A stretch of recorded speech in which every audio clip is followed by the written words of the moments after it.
একটা সাপের নিঃশ্বাস, ওর নিঃশ্বাসের কারণে আমাদের এই আবহাওয়ার মধ্যে, আমাদের আলো বাতাসের মধ্যে কোটি কোটি জীবাণু, কোটি কোটি ভাইরাস সাপের নিঃশ্বাসের কারণে ধ্বংস হয়ে যায়। এবং এই সাপের নিঃশ্বাসের কারণে আমাদের আবহাওয়া, আলো বাতাস দূষণ মুক্ত আছে, ভাইরাস মুক্ত আছে, আমরা স্বচ্ছ অক্সিজেন গ্রহণ করতে পারি। আল্লাহু আকবার। আমাদের দেশে একটা প্রসিদ্ধ কথা আছে, 18,000 মাখলুকাত। এই কথাটা মোটেও ঠিক নয় এবং এই কথাটা ঠিক হওয়ার ধারে কাছেও নাই। কেন? একটু বলার চেষ্টা করি। কোরআন ও হাদিসে কোথাও 18,000 মাখলুকাত এই মর্মে কোনো বর্ণনা নাই। নির্ভরযোগ্য তাফসীর গ্রন্থ এবং নির্ভরযোগ্য হাদিসের ব্যাখ্যা গ্রন্থ কোথাও 18,000 মাখলুকাত মর্মে কোনো রেওয়ায়াত পাওয়া যায় না। তাছাড়া বর্তমান বিজ্ঞানের যে গবেষণা, যারা প্রাণী জগৎ নিয়ে গবেষণা করেন, সৃষ্টি জগতের বিভিন্ন রহস্য নিয়ে যারা গবেষণা করেন, আজাইবে মাখলুকাত, আজাইবে কুদরত, বিভিন্ন বিষয় যাদের গবেষণা, এদের গবেষণাও এই কথাটাকে সমর্থন করে না। আমি বুঝাবার জন্য একটু উদাহরণ দিই। আল্লাহ রাব্বুল আলামিন যা কিছু সৃষ্টি করেছেন, আল্লাহর সৃষ্টির এক প্রকারকে হায়ওয়ানাত বলে, অর্থাৎ জীবজন্তু, প্রাণী জগৎ। বিজ্ঞানের দাবি এই পৃথিবীতে জীবজন্তুর প্রকার আছে 500 কোটির বেশি। 500 কোটির বেশি শুধু জীবজন্তু আছে। তাহলে অন্যান্য মাখলুকের কি অবস্থা? এজন্য 18,000 মাখলুকাত এই দাবি মোটেও সঠিক না, এটা যুক্তিসঙ্গত না। প্রিয় ভাইয়েরা আমার, আবার প্রত্যেক প্রকারের জীবজন্তুর মধ্যে হাজার হাজার প্রকার আছে। যেমন গরু, এটা একটা প্রাণী, গরুর মধ্যে প্রকার আছে 1000। ছাগল একটা প্রাণী, এটার মধ্যে প্রকার আছে 300। হাঁস একটা প্রাণী, এটার মধ্যে প্রকার আছে 120। মুরগি একটা প্রাণী, এটার মধ্যে প্রকার আছে 1600। কুকুর একটা প্রাণী, এটার মধ্যে প্রকার আছে 340। সুবহানাল্লাহ বলে। বিড়াল একটা প্রাণী, এটার মধ্যে প্রকার আছে 73। মাছ একটা প্রাণী, এটার মধ্যে প্রকার আছে 40,000-এর বেশি। পিঁপড়া একটা প্রাণী, এটার মধ্যে প্রকার আছে 22,000-এর বেশি। ব্যাঙ একটা প্রাণী, এটার মধ্যে প্রকার আছে 4,600। সাপ এটাও একটা প্রাণী, এটার মধ্যে প্রকার আছে 3,000-এর বেশি। এজন্য 18,000 মাখলুকাত এই দাবি সঠিক না। বুঝতেছেন কথা? আল্লাহ রাব্বুল আলামিন কোটি কোটি রকমের মাখলুক পয়দা করে রেখেছেন। এটা মজার কথা বলি, আল্লাহ রাব্বুল আলামিন যা বানাইছেন, যত রকমের মাখলুক, চাই আমরা খাই অথবা খাই না, দেখলে আমরা পিটাই অথবা দেখলে দৌড়াই অথবা দেখলে কাছে টেনে নিই, আমরা পালি বা পালি না, প্রত্যেকটা মাখলুক আল্লাহ তাআলা মানুষের কোনো না কোনো উপকারে পয়দা করেছেন। পৃথিবীতে এমন কোনো প্রাণী নাই যেই প্রাণী মানুষের কোনো কাজে আসে না। প্রত্যেকটা প্রাণী কোনো না কোনো ভাবে মানুষের উপকার করে। বুঝতেছেন কথা? যেমন একবার সাধারণ একটা প্রাণী, যেই প্রাণীকে আমরা খুব ঘৃণা করি, নিকৃষ্ট মনে করি, কুকুর। এই কুকুর আমাদের পরিবেশের বন্ধু। এই পৃথিবীতে কোটি কোটি মানুষ বসবাস করে। এদের পচা গলা, ময়লা, আবর্জনা, বর্জ্য, বিভিন্ন রকমের বিষয়, আবার বিভিন্ন জীব জানোয়ার মরে। এই কুকুর এগুলো খেয়ে হজম করে, দূষণ কমায়। এই জন্য এখনো আবহাওয়া, আলো বাতাস পরিষ্কার আছে, স্বচ্ছ আছে।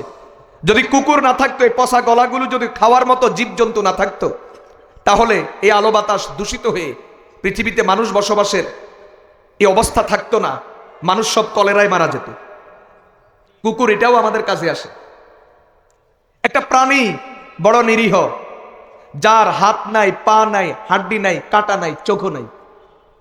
এমন একটা প্রাণী, যে প্রাণীর কি নাই, আল্লাহ তাআলা তাকে চোখও দেয় নাই, এমন একটা প্রাণী কেঁচো। আমাদের গ্রামে কেঁচা বলে। কেঁচোকে বিজ্ঞান বলে কৃষকের বন্ধু। অর্থাৎ যেই মাটির মধ্যে কেঁচো আছে, এই মাটি উর্বর, এখানে ফসল বেশি হয়। বড় আজব ব্যাপার, বর্তমান বিজ্ঞান কেঁচো পালে। আমি নিজে দেখছি, টাঙ্কির মধ্যে গোবর দিয়া কেঁচো কতগুলা ছেড়ে দেয়। এই কেঁচোগুলা গোবর খায়, পায়খানা করে। এই কেঁচোর পায়খানাগুলোকে সংরক্ষণ করে।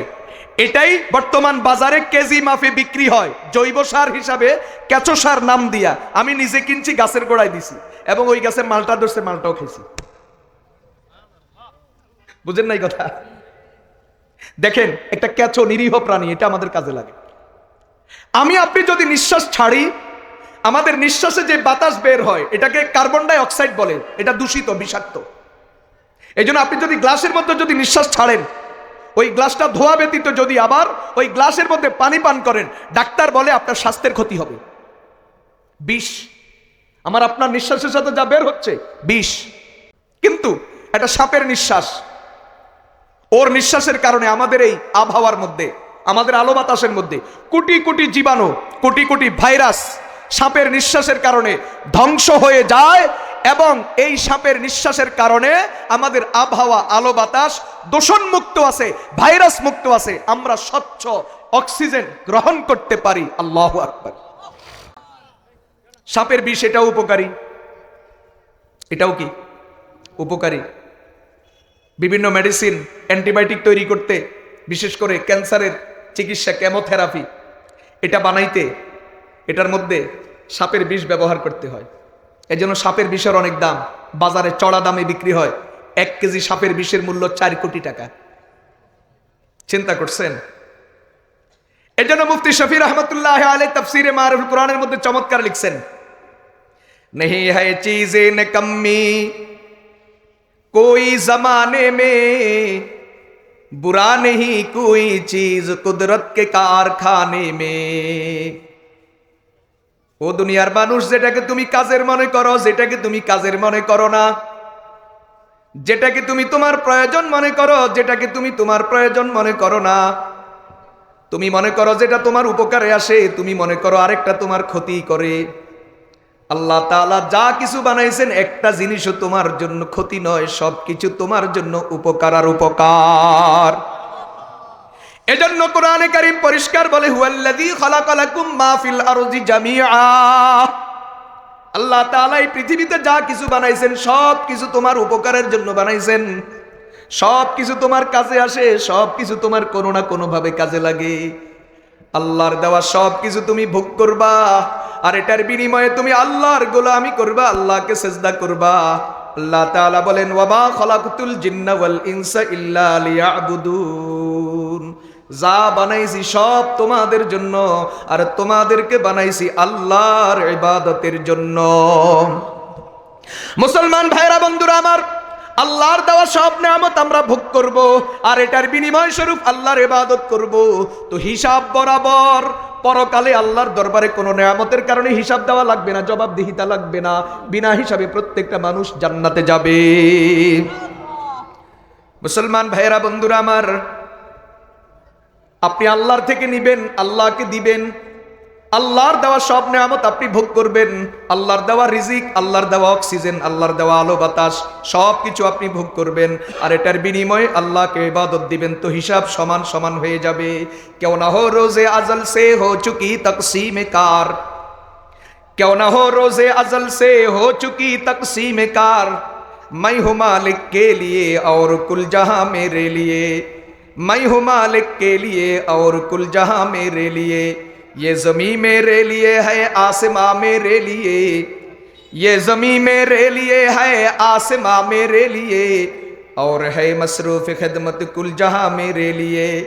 बरकबर मेरे लिए है, हर समर मेरे लिए, बरकबर मेरे लिए है, हर समर मेरे लिए, हर चमन मेरे लिए, हर गुलसिता मेरे लिए।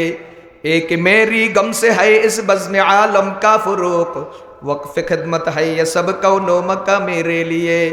मेरी हस्ती में है मुज़मर हस्ती आलम का राज, है ये सब ईजाद शूरे कुन फ़का मेरे लिए।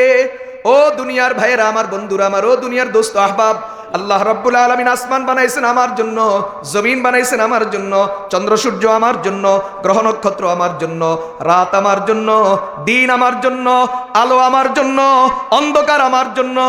এক কথায় যা কিছু আল্লাহ রাব্বুল আলামিন সৃষ্টি করেছেন সব কিছু আমার জন্য, আর আমি নিজে হলাম আল্লাহ তাআলার জন্য। কথা বলেন ঠিক কিনা? এজন্য হিসাব সমান। বলেন হিসাব কি? আল্লাহর দেওয়া সব কিছু ভোগ করবেন, আর এটার বিনিময়ে আল্লাহকে সেজদা করবেন। আল্লাহর দেওয়া সব কিছু ভোগ করবেন, এটার বিনিময়ে আল্লাহর গোলামি স্বীকার করবেন। পরকালে কিয়ামতে আল্লাহর দরবারে হিসাব দেওয়া লাগবে না, হিসাবের জন্য আপনাকে আটকানো হবে না, বরং বিনা হিসাবে রাস্তা ক্লিয়ার, সোজা জান্নাত। এই জন্য মুফতি শফি রহমতুল্লাহ আলাইহি চমৎকার বলেছেন, কেউ না হো রোজে আজল সে হো চুকি তকসীম কার, क्यों ना हो रोजे अजल से हो चुकी तकसीम कार, मैं हूँ मालिक के लिए और कुल जहां मेरे लिए, मैं हूँ मालिक के लिए और कुल जहां मेरे लिए। এজন্য বড় নিমক হারাম। দুনিয়াতেই তো কথা আছে, নুন খায় যার গুণ গায়